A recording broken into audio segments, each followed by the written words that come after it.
Hey guys, it's me, the Horse Illustrator, and welcome back to Vlogmas. So today's video is one of the last Vlogmas episodes, and this is a guide to getting your very first horse. So I'm going to talk about some breeds you can get for different things, or the things you need for your horse and for yourself, and some things you need to know before you get your first horse. So I don't actually have my own horse, but I've been riding and working with horses for a very long time, since I was 6 years old. So yes, so I know a lot about horses and I know a lot about what you need for your first horse. So let's get into the video. So the first thing I'm going to talk about is the different breeds. So when buying horses, there's obviously different breeds of horse. But before you even think about buying a horse, I do recommend having lessons at a riding school, or just having lots of experience riding for at least, well, quite a while, because you want to be able to walk, trot, canter, gallop if you can, jump maybe, because you need to also be experienced in horse care. So I recommend having a lone pony first, or helping out at stables, just so you get the feel of looking after a horse as well. So with stables, there's lots of different types of owning horses, and I'll talk about that later. But first is breeds. So if you're looking for a child's pony, for children or young children, I'd recommend these breeds. So first is a Shetland pony, but one that has been very well trained, because some can be a little bit sassy. But Shetlands, they're very small ponies and they are very good for a child's first pony.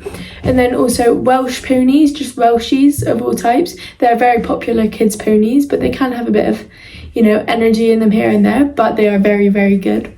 Also fell ponies, they are very, very good, because they are just such amazing breeds. And the last is fjord horses. So they are very, very good with children, and they are very sweet and kind and steady ponies. And then next are some other breeds for more experienced riders or older riders, or just for anyone really. So we have cobs. I love cobs. They are very, very good. If you want a happy hacker or someone who can just do everything really, get a cob. Or Connemara ponies. I love connies. They are so good. Connemaras, they are the best of everything really. Great at hacking, jumping, dressage, and just being a lovely pony in general. Also, we have Welshies. Again, we love Welshies. They can be great for anything. Welsh cobs. But some very good breeds are, Welshies, Connemaras and cobs, really.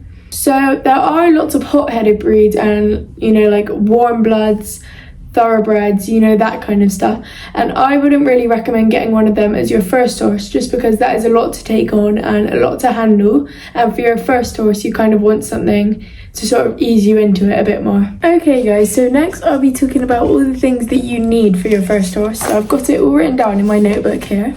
So for the horse, you will need tack if you want to ride them. So tack is saddles, bridles, and stirrups obviously, and girth, and if your horse has a bit, just all this equipment you need for your horse when you ride. The next thing you will need is head collars and lead ropes. So I recommend having more than one head collar. You can have one for traveling, one just for normal wear, just in case a rare occasion where one snaps or something and you're in need of another one. Same with lead ropes. Just make sure you have a couple on your yard that you can use. Next we have feed, food for the horse, but we'll come back to that later. You also need water buckets for your horse in their stable or field, as well as buckets to put their food in if you give them bucket food as well. You will need hay nets and hay, of course, or haylage, or whatever your horse will end up eating, but we'll come back to that as well. And you will need rugs for your horse if they wear them, as well as a grooming kit to keep them clean and to sort of make sure the horse doesn't have anything horrible in its coat, and hoof picks to pick out their hooves. Treats if you want them, but they're an added on extra, but it is nice to reward your horse. So you can skip that back if I spoke a bit fast, sorry, but yes. And then next for the rider, Oh, actually no, for the horse as well, you'll need supplies like shampoo, conditioner if you want to like give your horse a bath, but also fly spray if they need it for the summer. Next, for the rider, you will need riding boots if you want to ride, because it is not safe to ride in wellies, because you need to wear something with a heel and a flat sole, like, you know, bottom of the boot. And then you will also need wellies if you want for the muddy days. Also a body protector for when you ride and a helmet for when you ride, because you want to stay safe while riding. And then also you'll need mucking out tools, so that's a wheelbarrow, a rake or a shavings fork, and a brush, like a sweeping brush, for mucking out your pony's stable if they do live in a stable, or just like a rake if you need to poo pick their field. But yes. Next up, we will talk about talking to their old owner about their old life. So you'll need to know details about what they wore or used with their pony. So then basically with horses, you don't want to change anything really quickly, because horses are creatures of habit and they like to know what's happening. So the things you need to ask about is their feed, so what they eat, and any dietary requirements. So about their feed, basically, if a horse eats, say it ate just chaff and nuts, and then you quickly changed it onto a performance balancer, horses have really sensitive bacteria in their stomach, so then it can like make them just feel really ill and horrible.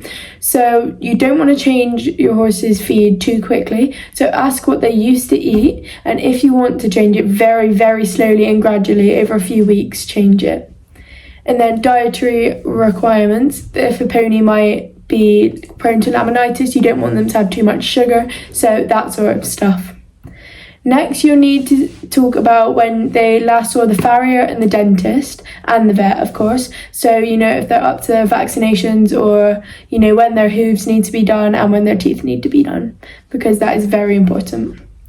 Next is about rugs, if they wear them or not, because some ponies, they are like native ponies, so they don't have to wear rugs, but some ponies, like most ponies, do, depending on whether you clip them or not as well in winter sometimes.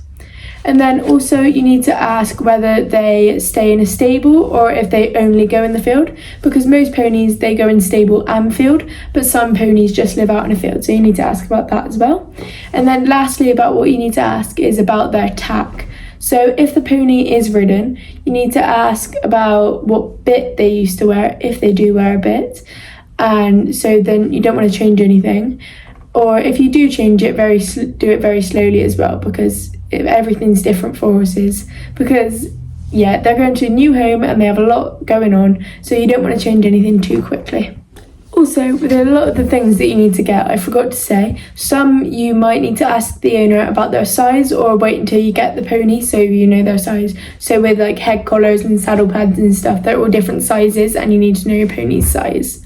But next we're going to talk about the things that you need to know before you get the pony. So first, you'll need to be able to recognise signs of colic, pain and illness in horses, because you need to be able to recognise if your horse is in pain, so then you can call your vet. You'll also need to know your local vet, farrier and dentist, and sort of like let them know that you're getting a pony, like just be able to sort of know their numbers and stuff, so you can book your pony in whenever they need it.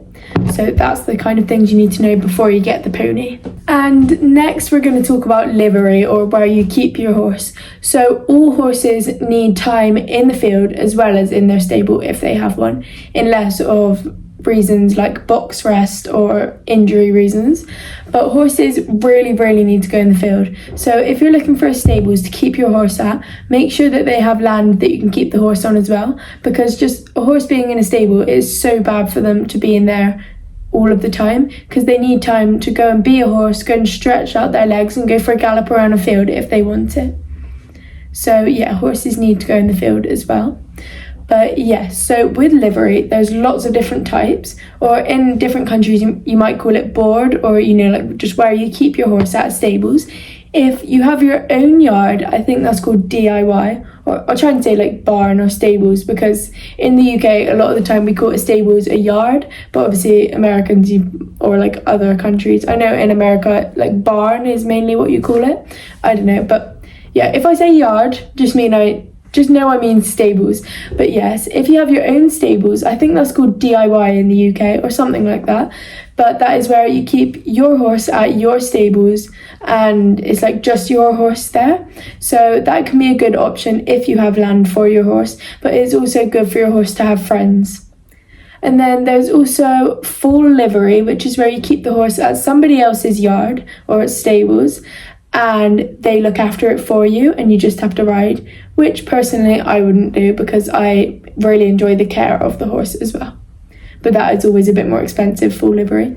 And then I think there's another type of livery, I don't know what it is, I think it's called like half livery or something, where you keep your horse there but you look after it as well as ride it. So all different types of livery, and just make sure that basically your horse isn't too far away from you, because if you had an emergency where you had to get to the stables quickly, you wouldn't want to live like an hour or two away. You want to keep them like close to you. So just try and find a really good stables that has facilities if you want them, you know, like arenas or like sand schools, as well as a field for your horse to go in, as well as a stable if they are kept in a stable. And yeah, you want to find a really nice barn where it's nice people as well, if you can, as well as, you know, nice ponies there as well for your horse to make friends with. So that is a lot to keep in mind. And if you're getting your first pony, that is so exciting and good luck on your search. Also, don't buy the first horse you view just because it's the first horse you view. I recommend viewing a few different horses and testing them out and trying them, and then your favourite one, the one that you feel like you instantly click with, or the one that you feel like you could get somewhere with, like, you know, have a deep connection with, you know, the one that you click with, basically, go for that one. And yeah, it doesn't have to be the flashiest, most expensive horse you can find, because the horse market is pretty expensive. It doesn't have to be an amazing big sports horse. As long as you love them and they love you, then it'll work out. But yes, thank you guys so much for watching today's Vlogmas episode, and I'll see you all tomorrow. Bye!